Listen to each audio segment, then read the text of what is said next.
প্রিয় বন্ধুরা, আমি আপনাদেরকে একটি দেখাবো বাংলাদেশের বর্তমান প্রেক্ষাপটের সবচেয়ে এক নম্বর প্রাকৃতিক একটি তরকারি।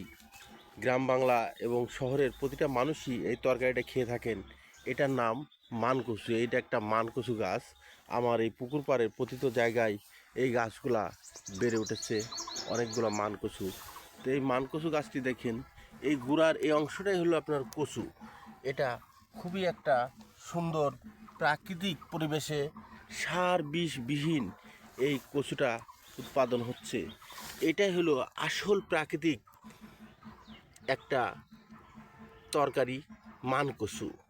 এতে আপনার দুধের ছাড়াও অনেক গুণ বেশি আমিষ রয়েছে এবং এটি যেমন গায়ে হাত দিলে চুলকায়, ঠিক মানুষ যদি খায় তার পেটের ভিতরে নাড়িভুড়ির ভিতরে যেগুলো অর্গ্যান, সেগুলোর ভিতরে যে পয়জনগুলো সেগুলো ধ্বংস করে। এটা বাংলাদেশের আসল প্রাকৃতিক, একেবারেই প্রাকৃতিক এই জিনিসটাই বর্তমান প্রেক্ষাপটে আছে। তাছাড়া আর কিছুই এই ধরনের খুঁজে পাওয়া যাচ্ছে না। এই কচুটা হয়েছে, এরকম আরও কচু হয়েছে। তো এই কচুটা হয়তো সবাই শহর অঞ্চলের লোকেও খায়, গ্রামের লোকেও খায়, বাংলাদেশের সবাই খায়।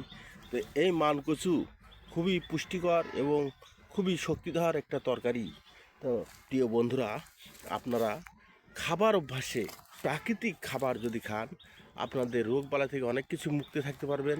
এবং এই ধরনের প্রাকৃতিক জিনিস যেগুলা প্রাকৃতিক ন্যাচারালভাবে বেড়ে ওঠা, এই ধরনের তরকারিগুলো আপনারা খাওয়ার চেষ্টা করবেন। সুস্থ জীবন রাখতে হলে এরকম প্রাকৃতিকই খাবারগুলো খেতে হবে।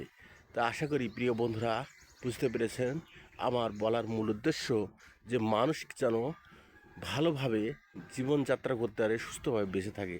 তাই বেঁচে থাকতে হলে প্রাকৃতিক খাবার, যেগুলো সার মেডিসিনবিহীন তৈরি হচ্ছে, এই ধরনের জিনিসগুলা আপনারা বেছে বেছে বেশি বেশি খান। এতে অনেক উপকার রয়েছে এবং অনেক ভিটামিন প্রোটিন সমৃদ্ধ এই খাবারটি। এটা গোশ দিয়েও খাওয়া যায়। তাই প্রিয় বন্ধুরা, আপনারা খাবার অভ্যাসে এমন ধরনের খাবার খান যেগুলা সার বা বিষ, বিভিন্ন রকমের কেমিক্যাল ব্যবহার হয় না। এই ধরনের খাবারগুলাই আপনারা খাওয়ার চেষ্টা করবেন।